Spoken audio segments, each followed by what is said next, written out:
What's going on, everybody? Welcome back to Unhinged Talk. As usual, I'm your host, Patrick Hennessy, joined tonight by the man, Jay Lonzo. How we doing tonight, Jalen? You know what? I've been better. Wish Yeah, we would have got to see the Yankees play, and not feeling too great. I was feeling a little better last week.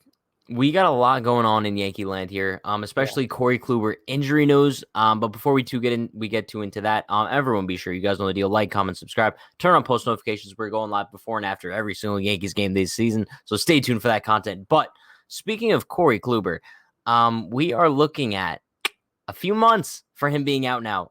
After the no-hitter, he kind of complained with right shoulder tightness. Yeah. And now I believe he's going to be out with inflammation, if I'm not mistaken. I think it's some kind of it's a like subscap strain or something like that. Some weird Bro, injury.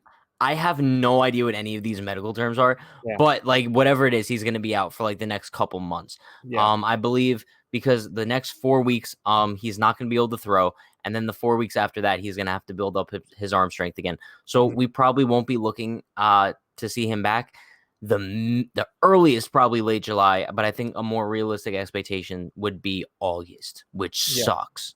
It sucks, but hopefully we can plug in a guy like Davy Garcia, whichever you prefer, and I really just hope that we can keep this thing afloat, stay within like 2 games of the division going into the trade deadline / All-Star break, and then hopefully we can get some reinforcements, whether that be Luis Severino and Corey Kluber, both at around that same time, or maybe adding some starting pitching depth, whether that be like a Max Scherzer or maybe like more back end of the rotation guys, to just kind of add more depth to this rotation, which has been pretty solid or really solid at the beginning of the year so far. So Yeah. I'm just really hopeful that we can do enough to get it to late July, and still feel good about where we're at, and then adding reinforcements at the same time. You know, we have Giancarlo Stanton coming back relatively soon, so hopefully things can just be okay. Yeah, but I mean, looking at the starting rotation, right? They've been dominant so far this season. Yeah. But I think taking Kluber out of it now, I think you could kind of really see the drastic difference because you kind of go from having a solidified number two in Corey Kluber, coming Yeah. off a no-hitter, a spectacular start to his season so far, and now your number two is Domingo Herman probably, which Mhm. kind of it's levels below Garrett Cole in that sense of life in general, honestly. But I don't know. It's just a really confusing situation because obviously the ideal scenario for us right now would be to kind of like trade for Max Scherzer, right? Make a big Course. deal for a guy who would like solidify the rotation. And then when Kluber comes back, you don't have to rely on him being the number two once again. But I don't see it happening. As much as I wanted to, I just don't see it. Simply because Luis Severino and Corey Kluber are going to be coming back just around the same time. And that's kind of like trade deadline season. Yeah. And what I think the Yankees are going to do is we're going to hear that same narrative that we've been hearing for the past 3 years. These two guys are going to be your trade deadline acquisitions for the rotation. You know this is going to happen, no? Absolutely. Yeah, it almost sets up that way every year. We always have like a couple guys that are going to come back around that time magically, and it gives Brian Cashman almost like an excuse to say we don't have to go out and get a Max Scherzer because we have Corey Kluber and Luis Severino coming back. However, this year I will say I do feel a little bit more confident with those two guys coming back if we don't add a Max Scherzer, just because we've seen that Corey Kluber has been really, really good at the beginning of the season, just above a 3 ERA. Probably should be under a 3, but the Toronto start, he wasn't himself, gave up the home run to Vladi, and then had to leave early. But either way, he's been really, really solid as our number two.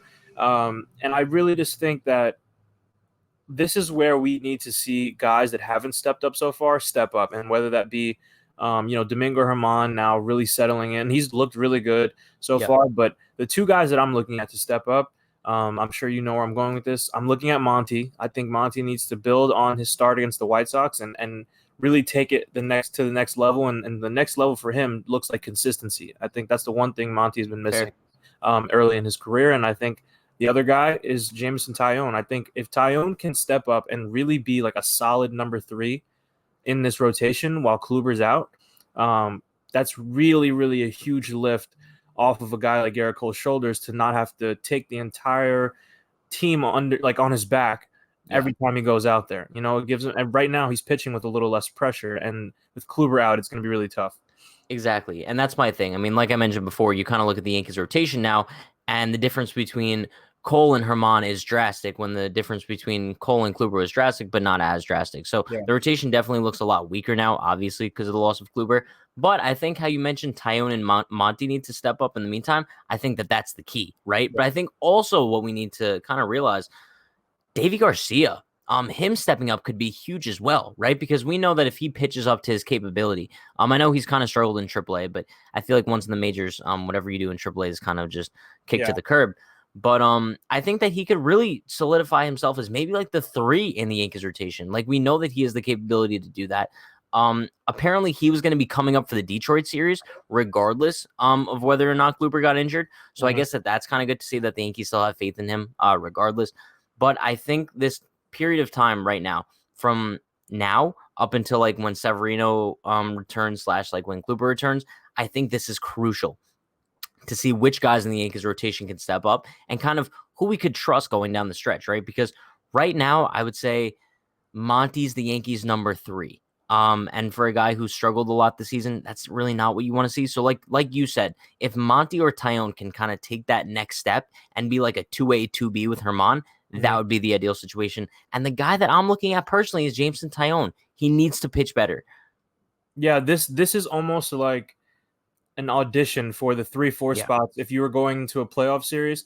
Obviously, given you're assuming that Corey Kluber is going to be back for October, or healthy going into October. So with that assumption in mind, you know that Sevy's going to be back. You don't know if he's going to be in the bullpen or in the rotation.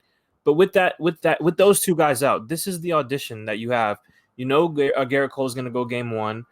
You're hoping Kluber can give you game 2, but who's going to be that 3-4? Because right now, if I'm honest, I don't trust Jameson Tyone to start a playoff game for us. So I agree. Do we think Monty's going to be that 3rd guy? Does Domingo Herman step up and show he's trustworthy enough for that 3rd spot? Like, this is the time where I want to see guys kind of stepping up and saying, you guys can trust me. This is not, the beginning, this little 37-inning game stretch where we haven't allowed a run. It was not like some fluke. We weren't just playing bad teams. Like, we really are a good starting rotation. And if we lose a guy like Kluber, we can insert a guy like Davy, and it will continue to kind of push this team, because that's really what's been propelling this team.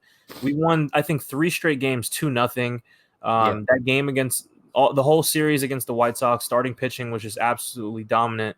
So I hope that this is what propels this team going forward, and I want it to stay that way, because especially with a guy like Luke Voit going out, we don't know if Judge is completely healthy with him DHing here and there. Yeah. Stanton's not even back yet. Aaron Hicks obviously is out. Our outfield is just out. It's just in shambles. So we need our pitching to carry us. So now's the time for those guys. Yeah, absolutely. It's going to be very interesting.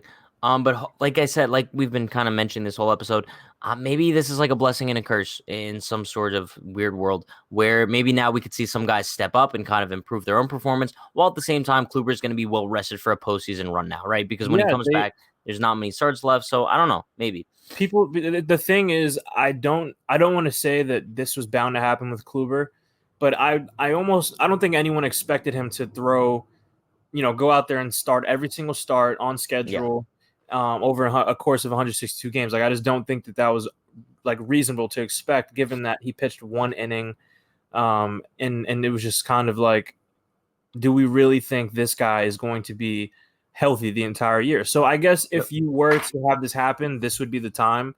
Let this happen now so that he can have August and September to kind of re-ramp up and be ready for the playoffs. So I'd agree. Blessing in disguise would be a hopeful way to look at it. Yeah, listen, hopefully the Yankees rotation could step up in Kluber's absence, but we should expect to see him back late July, the earliest, probably August. But hopefully he has a quick recovery. However, that is going to wrap things up for today's episode. Everyone be sure you guys know the deal. Like, comment, subscribe, turn on post notifications for more. We're going live before and after every single Yankees game this season, so stay tuned for that content. Also, you guys know the deal. Stay happy, stay healthy, stay safe. Peace.